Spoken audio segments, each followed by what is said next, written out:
Both of us have had experience teaching the Bible in Japan, and you get a kind of tabula rasa experience where you don't have the preconceived notions. We're just going to read it. From my point of view as a teacher of literature, I'm constantly getting the students to see more than just words on a page and trying to get them to visualize things. So I suppose that's part of what we'll be doing today. We're taking a look at this chapter and trying to see it as a description of something that we can visualize in some way. Oh, yes. Yeah. And it presents a cosmic worldview that we'll get into when we look closely at it. Well, let's jump in. Yeah, let's jump in. All right, we're going to look at the King James Version. And John, you and I have agreed on this because it does have the most enormous cultural impact in the English-speaking world. And from a literary standpoint, it does resonate beautifully. In the beginning, God created the heaven and the earth. It seems that this is something the writers here want to impose upon the consciousness of their culture, that God is making polar divisions between things. They're almost like in a computer world where you have 0, 1. Yep. So we will talk about how it's pre-scientific, but this is the beginning of a kind of scientific thinking where you divide this and that, dividing opposites. In a kind of Aristotelian way, things belong in boxes, and there's a box for heaven and there's a box for earth, but there's no box for God. I mean, God precedes his creation. Yes, that's something to think about. How you would get a tribal, this is obviously written for a tribal culture, desert culture of people who the writers want to form under an identity, under this one God that pre-existed everything, and just does this because he decides to. Okay, so the earth was without form and void, and darkness was upon the face of the deep. The deep here presumably means the sea. I think so. I think nothingness and water closely associated here. We have chaos, I guess, and void, what is nothingness? There's only darkness. Yeah. The face of the deep. I wonder what made them come up with that, the face of the deep. Yeah, it's got no form, but it's got a face. That's right. It's a beautiful line. Yeah. It scans so well. It and does. The Spirit of God moved upon the face of the waters. Okay, there we have water with void and nothingness. And then God said, let there be light, and there was light. Now there you have it. Right. There's nothing in the void, there's darkness. Now there is light before you have the creation of sun. You have to create light first before you get to sun, moon, stars. It's interesting the order in which things are created by God here, isn't it? Yes, yes. It really is interesting, the order. You get light because you've got darkness, and yet there's no light to contrast it with. And then God makes this light, and again, just as he's created heaven and earth in a binary kind of way, there's light and darkness now. Yes, yes. And God saw the light, and it was good. Everything that he does is described as being good here. Yes.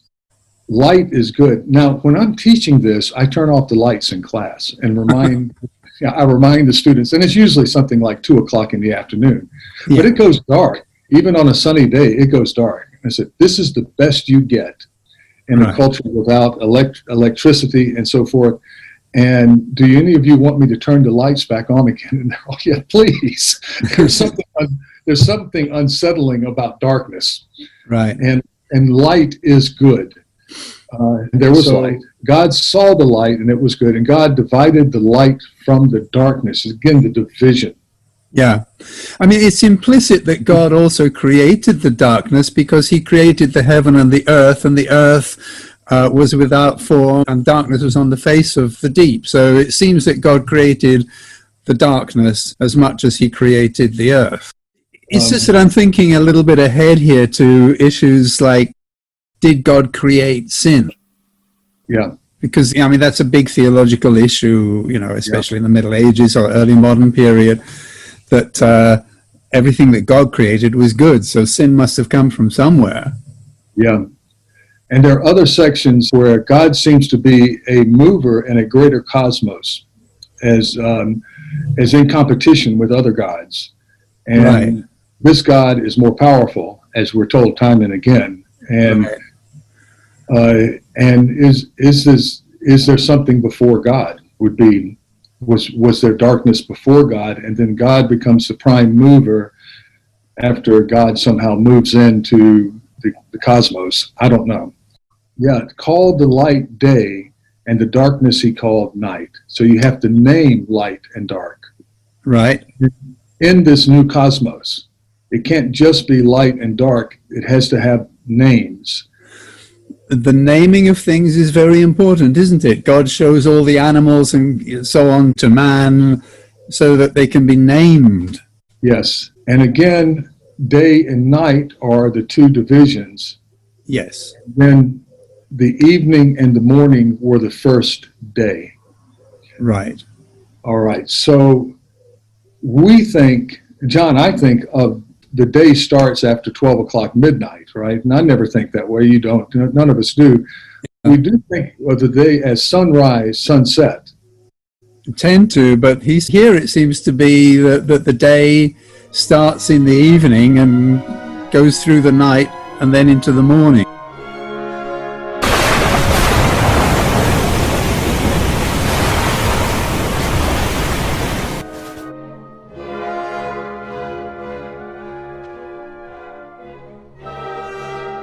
And God said, let there be a firmament in the midst of the waters, and let it divide the waters from the waters. Another division.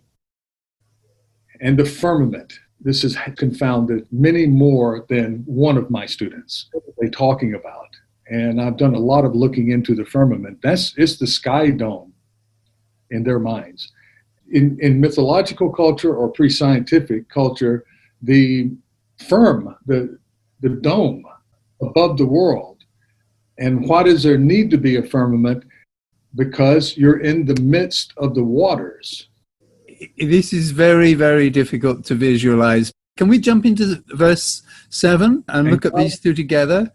And God made the firmament and divided the waters which were under the firmament from the waters which were above the firmament. And it was so. And God called the firmament heaven. Yes, so it's backtracking a little bit here. So he made the firmament and called it heaven, but in the beginning he made heaven. Well, that may be sort of the first line may be sort of a topic sentence, like the prologue to a play or something. Yeah. Here is how heaven and earth were created in the beginning. Okay. So he's actually not just creating the earth here. He's creating heaven as well. Yeah, and then now we're going to see a sort of narrative. This is your dry land, and of course it isn't all just completely flat, but there's some flat areas and some mountains and hills and so forth. There's your dry land that's been created. All right, and now I have an ongoing argument with some of my friends who are very intellectual and know a lot about ancient history and so forth. And they go, well, those people knew the world was round, because they can cite some Greek scholars or intellects who figured out through sundials, over that there was curvature in the earth, right? Right. But just because they figured it out, there are people all over the place. They don't all know it. Almost all of them are illiterate. You don't have a whole lot of transmission of information between cultures. So I think there might have been an elite class here and there who understood the earth to be spherical. Right. But I think in this culture, the writer of this, or writers of this passage, they're dealing with what we call a sort of flat earth, right? Over the earth is the firmament. Anything outside of this area, there's water here, but there's also water everywhere. Water everywhere around. Seems to be water all over the place here. If you lived on this dry area, Yeah. If you dig down, sometimes you hit water. And wells are very important in the Bible. They're sacred places. Yes. Yeah. That would indicate to a more primitive culture that everything underneath us is water. Of course, you walk. How far can you walk? And then you see come water. up against water. You come up against water. So when it rains, you get water from the sky as well. So That's water's right. everywhere. Yeah. And open up the windows of heaven is the way it's quoted. The windows of heaven. God opens. So all you have to do is open some windows and you get water, and you get, of course, later a big flood. Right. So that's my kind of crude Visualization of all of this. Yeah. Yeah. visualization, but it makes sense.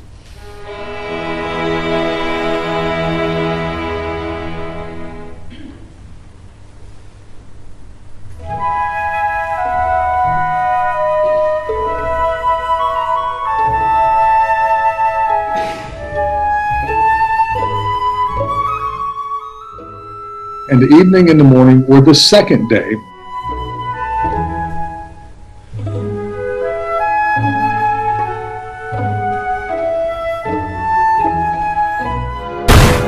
In order to try to understand the second day, we looked at the Hebrew view of the cosmos, something like this, or more simply, this. Strictly speaking, though, at the end of the second day, the world is looking more like this, or perhaps like this. There's no land at this stage, but it's not clear whether God creates it or whether it's always been there under the surface, waiting for the water to be moved aside so that it can appear. And God said, let the waters under the heaven be gathered together into one place, and let dry land appear. This fits within that whole thing. Let's kind of pump out all the water there and get the firmament in. And it was so. And God called the dry land earth. Right. And we're talking about ground here, not planet earth. The gathering together of the waters called he seas. We now have the earth beneath the firmament and rising out of the sea. And God saw again that it was good. Dry ground, terra firma, is good. if you're a two-armed biped, it's more convenient. If you're a fish, if you're a dolphin, you're not worried about it. No. But water can be you need it, but too much is very, very bad. Well, yeah, we get the flood coming in fairly soon in Genesis. Yeah. All right. So he brings forth grass, and grass really is not the grass that you would have in a lawn. It's the wheat and everything that grows. Yeah. Early 17th century English would be grass. So Right. the earth yielding seed, and the fruit tree yielding fruit after his kind, whose seed is in itself upon the earth, and it was so. All right. Here's the next problem that creates after his kind. Yeah. That an apple seed will produce an apple tree. Its seed is in itself. So it has, God, in a sense, gives his creation the ability to recreate itself. Yeah. Is that what we're looking at here? Absolutely. And it's considered, it's good. It's among all the things after their kind. And we don't even think of it this way. You can't, if you're humans, you can't spawn a donkey. Okay. No. If you're horses, you can't spawn a monkey. Yeah. So if you're living in sort of cultures where these animals are important and fruit is important and Yeah. cultivation of seed is important, you see a sort of miracle in the fact that you don't go out of your kind. Of course, that kind of thinking can get you into some racism later. Yeah. And it's very much emphasized, isn't it? Because verse 12 really kind of repeats the same thing, doesn't it? Yeah, and the earth brought forth grass, and the earth yielding seed after his kind, and the tree yielding fruit whose seed was in itself after his kind, and God saw that it was good. That raises several questions for me. One is that, well, he hasn't yet made the sun. I mean, we all know that it would be like close to absolute zero without the sun. I mean, that's our modern scientific mind kind of putting its own cast on it. But it does seem curious, firstly, that he creates all of the growing things before he's made the sun to nurture and nourish them. And also the time frame here. First, he says, let the earth bring forth grass, and the earth did bring forth grass. And let the herb yielding seed after its kind, and the tree yielding fruit. So that all, to my mind, takes years. I mean, for trees. Oh, well, it just happens in one day here. Well, that's a question of what is, or what is it a cosmic day that has nothing to do with our days? Because remember, there's no sun at this stage. So, I mean, it's not limited to 24 hours. It can be an age. It can be I mean, there is no day in the sense that, well, yeah. I mean, that's something. I mean, the day is the light. That's already been stipulated. But there's no sun to emanate the light at this point. Light has been created, but there's no sun. Yeah. Yeah. So where's this light? What light determines that it's day at this stage? That's right.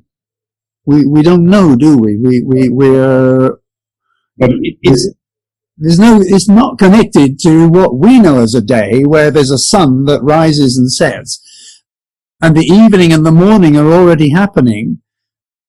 So there's day and night going on, and yet there's no sun. Yeah.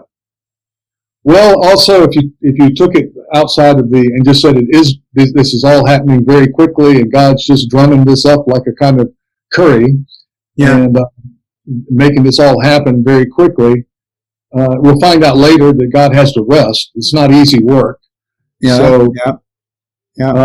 What I wanted to bring out was that these two verses, and we'll see this again.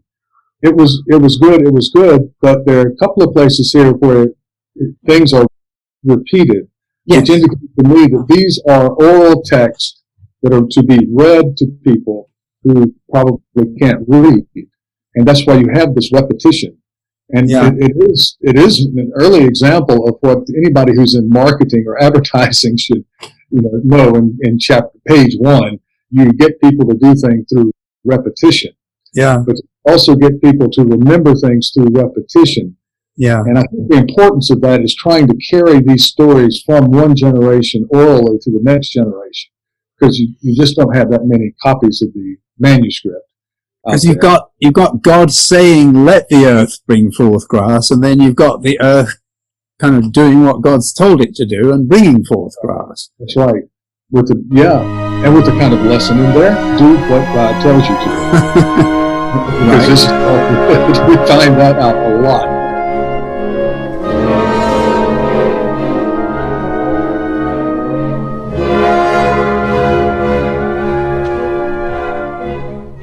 All right, so the lights in the firmament of the heaven to divide the day from the night, and let them be for signs and for seasons and for days and years. Right.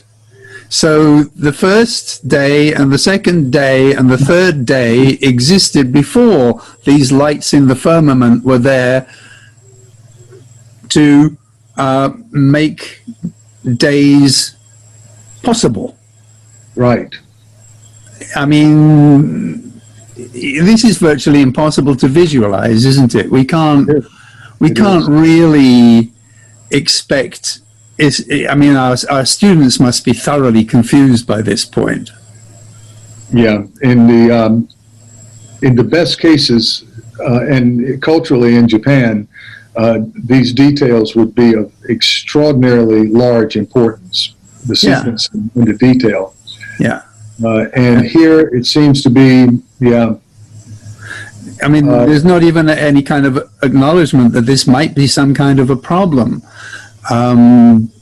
We've got days being talked about before there was a sun, and the purpose of the sun is for there to be days. Yeah. Which, I mean, that's explicitly stated. I think our Japanese students are going to be like right from the off here. They're right from the very word go. They're going to be thinking, well, this Lord their God is not a logical being. Yeah. And this account does not hang together in a logical way. No. And of course, we wouldn't have any trouble if we can just say, I mean, as I would, well, I mean, these people saw things in terms of symbols. The people who wrote this and the people who read it or transmitted it orally for hundreds of years, they were oriented towards seeing things in a symbolic way, a metaphorical way, and would probably be gobsmacked. But I mean, I'm sure would be gobsmacked that anybody would imagine that it should be somehow literally true. Oh, yes. That's not what you're trying to do here. It doesn't seem to be. I mean, if you were trying to be literally true, you would be a lot more systematic about it. No. We're trying to create a sense of cosmic wonderment and the abilities of a powerful and so far very kind and grace-giving God. Yes, he only wants to make things that are good. What he makes is good. I do see some engineering here because you have the firmament, and it's almost like if you were building a building or house and you put in the electrical system and you have your sockets and your light is out there somewhere. It's been created, but you bring in your light bulbs and kind of plug them in, and that's really what the stars are. The lights of the night that God created to help us through this very bad darkness. So, and then divide the day from the night. So now we can do that, and then let them be for signs and for seasons and for day. All right, to signal basically time. Time. We have time now. Yeah. We have time, and therefore, from now on, talking in terms of days and nights does make sense. But before the sun, the firmament of heaven, the lights in the firmament were there to divide the day from the night, we wouldn't have had that. So, yeah, well, we're faced with that basic illogicality. The other thing that I would pick up on here is the signs. This is presumably astrology, right? I mean, seeing meaning in the stars. I'm glad you said that, because they lived in this cosmic universe, and we can be, the first thing I think is, okay, it's pre-scientific, so none of this has to make sense in our logical way of thinking or scientific way of thinking. But then their view of the cosmos was so much more advanced than ours. And I don't know, you're out a little ways. At night, can you see the stars? We can see some, but nothing like we could see, for example, when we were in New Caledonia or even in the mountains in Spain. Anywhere around here, it's going to be pretty hazy. And I'm in town, and there's so much ambient light. There's some winter nights where you get a pretty good view, but these people lived under this huge sky dome, because that's what it looks like. If you're in Montana or Idaho or Spain or whatnot, and you're looking up and you're in a mountain and there's no ambient light, it looks like you're in a large planetarium. It's just easy to see. But then you would have a relationship with the night that we just don't have, most of us. And well, the sense of the vastness of space. I mean, it is kind of sad, really, that you think of lights traveling through space for millions, sometimes hundreds of millions of light years, to be erased in the last millisecond as it comes to the last part of its journey. So their relationship with the cosmos that we live in, was far more energized and far more animated. And the stars to them and the sun, everything was far closer. And and signal relationship. They knew something was going on up there, and paid a lot more attention to the cosmic world that we live in than we do. It is. It seems to be astrological. I mean, the early modern Puritans, for example, a lot of them paid a lot of weight to astrology. Yeah, yeah, and people still do. Yeah, but not. It doesn't tend to be so much of a Christian thing, does it? It seems sometimes to be considered, I'm sure, in some Christian A kind of unchristian thing. It's a sort of a superstition. Yeah, superstition, pagan, heathen, whatever. All right, let there be lights for the firmament of heaven and give light upon the earth. And it was so. And God made two great lights, the greater light to rule the day and the lesser light to rule the night. Okay, the big sun and moon. God made the stars also. And God set them in the firmament of the heavens to give light upon earth. So yeah, plugging in the light bulbs and bringing the other lights through. Right. And to rule over the day and over the night, to divide the light from the darkness, and God saw that it was good. Again, repetition and division of light and dark, and the evening and morning were the fourth day.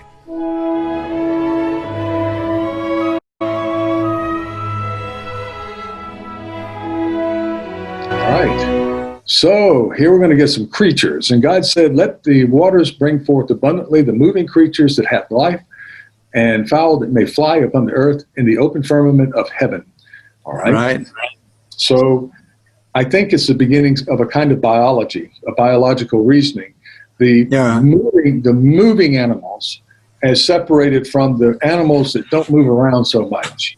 And of course, for food, the animals that don't move around so much are very reliable. And those are exciting because you can catch a bird. You can sometimes kill a bird. I don't know how well they did with arrows or rocks, but I'm sure they knew how to make little traps to get certain types of birds. And fish, great whales, every living thing that moveth. That's my key word there. That moveth, which the waters brought forth abundantly after their kind, and every winged fowl after his kind. And God saw that it was good. These are the creatures that move a lot and that are outside there. The people in the ocean. And then that's when we get into be fruitful and multiply. Right. After your time. Have a lot of sex, everybody. Because we got to feed these people and we need more people, I guess. Fill the waters in the seas and let the fowl multiply on the earth. That's a happy thought. Seas full of fish. Yeah. And earth full of birds. Yeah. And these are moving things that feed us. Yeah. And that's the fifth day. All right. So living creatures after his kind, cattle and the creeping things. So the things more of the earth that, and the beast of the earth after his kind, and it was so. And then a repetition again. And God made the beast of the earth after his kind, and cattle after their kind, and everything that creepeth upon the earth after his kind. And God saw that it was good. Speaking to people and repeating and saying, God made these things, and he made those kinds of things, and he made these kinds of things, and all of this is good because we can eat them. Yeah, we're getting this emphasis on cattle, the beasts of the earth. Well, first he makes the ones in the sea and the ones in the air. Yeah. And then we've got all the creeping things on the earth. Yeah. But it's happening over a 2-day period. Is that right? It's happening over a 2-day period, and it explains to this culture why these things exist. Yeah. And then, because that's what God created. Right. And we all know how much we enjoy these things and can be fed by them. Right. And it doesn't go into lions and tigers and animals that have us to rights if they catch us alone or even in groups. But that's not the point of this chapter. It's a feel-good chapter, from a cosmic standpoint. And now we're on Earth. Well, all the animals are vegetarian at this point. At this point, it looks that way. It's only later on that they start to eat flesh. Yeah, there's a strong vegetarian emphasis here, and we're not into sacrifices, cattle sacrifices, or or anything like that. No. And again, there's repetition for whoever's listening, And now we're finally with men. Let's make man in our image after our likeness, so we look like God. And how often have we seen this in literature? We're made in the image. And let him have dominion over the fish of the sea, and over the fowl of the air, and over the cattle, over all the earth, and everything that creepeth on the earth. And so there's man's dominion. Yeah. So that's a religious principle. We have dominion. Right. And of course, we are the rulers of this planet. Yes, and we have these things because they were given to us freely. I think you can't. These are freely given.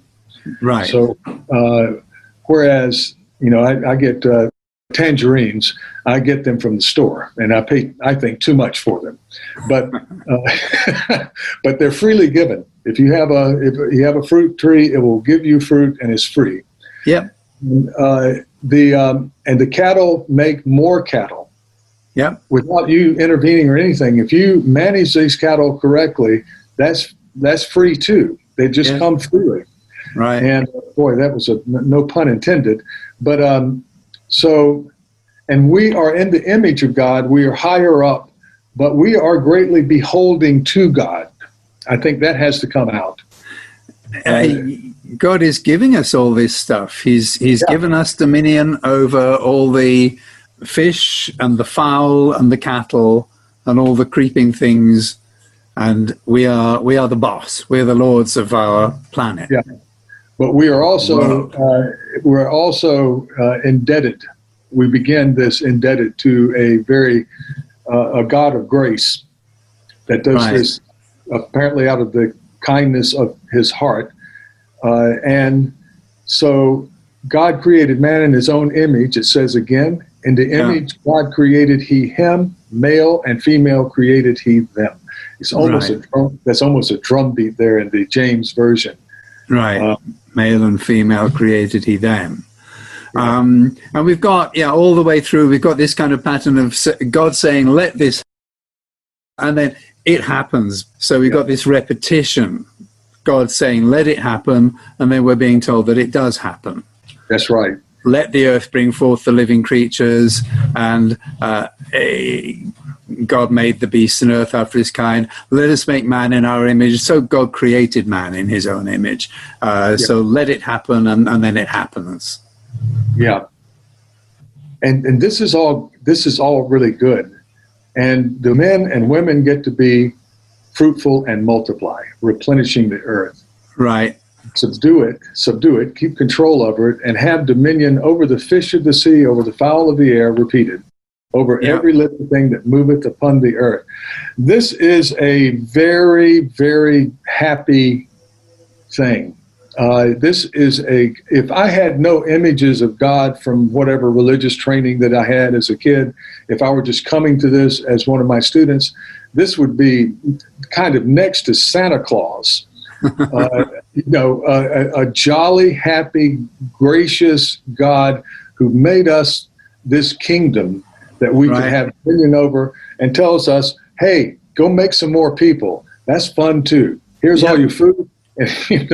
So this is a great guy. He is. He's a great guy, and he's also, again, I keep going on about this vegetarian thing, but he's giving us in verse 29, he's giving us every herb bearing seed and the fruits of trees yielding seed. And to you it shall be for meat. There's no mention at this stage of humans eating the animals or even the fish and the fowl. Their meat is to be the vegetable growth, the seeds and the fruit and so on. Yeah. I think the point here has to be, and we have to think more like early agrarian society, is that fruit and vegetables grow in abundance, whereas meat is far more precious. To eat meat, you have to kill the cow, and that would be the cow that's half part of making another cow. Yep. So you have to be extremely careful there, but not so much with fruits and herbs. But now he's stipulating that the beasts of the earth will also have to every beast of the earth, and to every fowl of the air, and to everything that creepeth upon the earth, wherein there is life, I have given every green herb for meat. And it was so. Right. So again, it's like animals at this stage are not eating each other. Humans at this stage are not eating animals. Right. We're all vegetarians in this prelapsarian world. I think that can easily be argued. It can easily be argued, except you wonder why there is cattle. What the cattle are, well, they could be there for milk. Could be there for milk. I just thought of that. Yeah. I mean, and also there for help in the cultivation of fields. I mean, you use oxen to plow your fields. And so, yeah, this is a fairly green chapter here. Yes, I mean, we don't seem to be meat-eating either ourselves nor the animal creation. And there's no blood. No blood in here, no. This is a bloodless creation. Yeah. And God saw that everything he had made, and behold, it was very good. And the evening and the morning were the sixth day. Now, what I want to do is do a little bit of a search here on this. If we just put in, it was good. Right. It was 1, 2, 3, 4, 5, 6 after every act. And right. Finally, it was very good. In summary, it was very good. Right. And what a happy book. I wish things things carried on like that, and the rest of the book had not needed to be written. Yeah, it goes downhill from here. We already know that. So yeah, if I were the copy editor of Genesis 1, I think I'd be telling them, move the stuff about the third day up. Yes. He's going to create the heavens, and he's going to divide the land from the waters.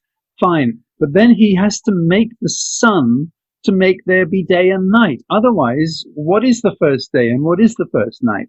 And how does all the vegetable matter of the earth exist without there being any sun to nourish it during that period before the sun is created? Let's look at this. Yeah, because they're grass and herb yielding seed, and we're well into it. Yeah. And then verse 14, the light of the firmament of the heaven. Then we get to, the lights and so on, and then two great lights. This whole section right here could be cut and pasted. And I'm not sure whether it would need to be right at the beginning that he divided the light from the darkness. He called the light day and the dark. I think it would have to be something that he does on that first day. You wonder if it was moved at some point in translation. Perhaps.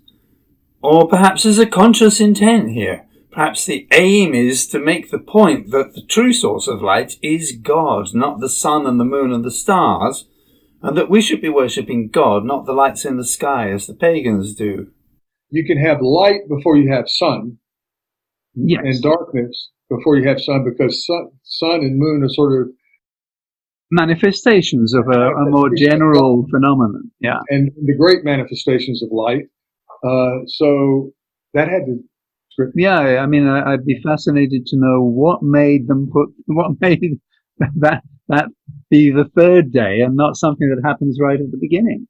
It could be a clerical error. And I know that's among a lot of groups that would be considered irreverent. But come on, the number of years these texts went through transcription and revisions and what became of them. Yeah. And there are plenty of examples in the Bible that biblical scholars point to, cut and paste moments, because that's what you do. And there's every indication that this was you don't have a single author. No. The people are working this out. We've got two creation myths presented side by side in Genesis 1 and Genesis 2. We've got two clearly related but separate creation myths. Yeah. or creation stories, for those who don't like me to call it a myth. Yeah. Narratives. Narratives. There's Narrative. the word. Safe word. There's the word for you. Well, the close reading of the Bible does tend to defeat the people who want to carry the sola scriptura, the word alone. It breaks that down. I mean, it argues for, however, whatever your religious beliefs are, it argues for a little bit more flexibility. But I wanted to look at the New International Version. Let there be light, and there was light. Guy inside the light was good. He separated the light from the darkness. There's nothing here that actually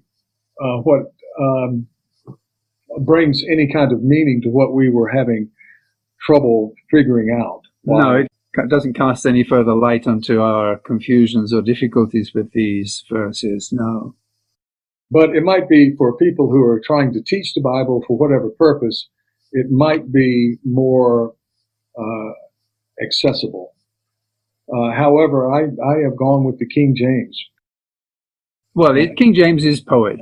It is one of the most beautiful expressions of English in that Elizabethan, Shakespearean, Jacobean period, which was probably when English was at its most creative. And I don't think it's any accident that Shakespeare became so great in people's perception, given that he lived in that particular age when the language had so much fluidity to it and so much potential. Yeah. No, it was an extraordinary age of innovation in language, and largely, I think, because of movable type and print.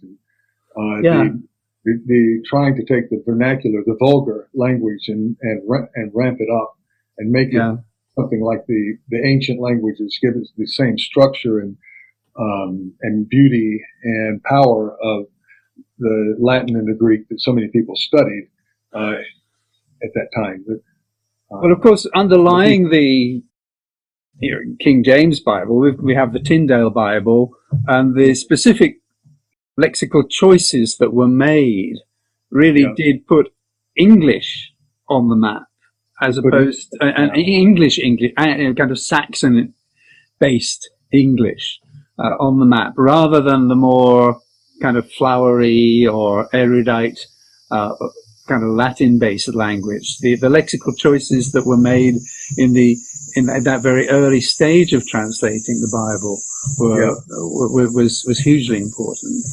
Yeah, we could go on a long time about Tyndale. He was something. Yeah. And very influential in the translation of the Geneva Bible, which was the main Bible of that period, as you and I looked up. Yeah. And Shakespeare's Bible. So it wasn't the King James. Of course, Shakespeare was writing well before the King James. Yes. The Geneva Bible that I think is I think I'm right here in saying it's the very first Bible in English that used chapter and verse. That has become so important to people because it's part, especially when they're trying to make a point. I'll cite chapter and verse as part of the idiom language. I do think, though, it's an extraordinary chronicle of consciousness, not only of the consciousness of the writers, but the consciousness they're trying to create in their tribal society, to hold things together and to establish a tradition of saying we are the people under this God, and this God is very good. Right. It's a great start. Yeah. We are the crown of creation. What a piece of work is man. Yeah. It is hugely affirmative. It's a huge affirmation. Yeah. It's a huge affirmation. Yeah.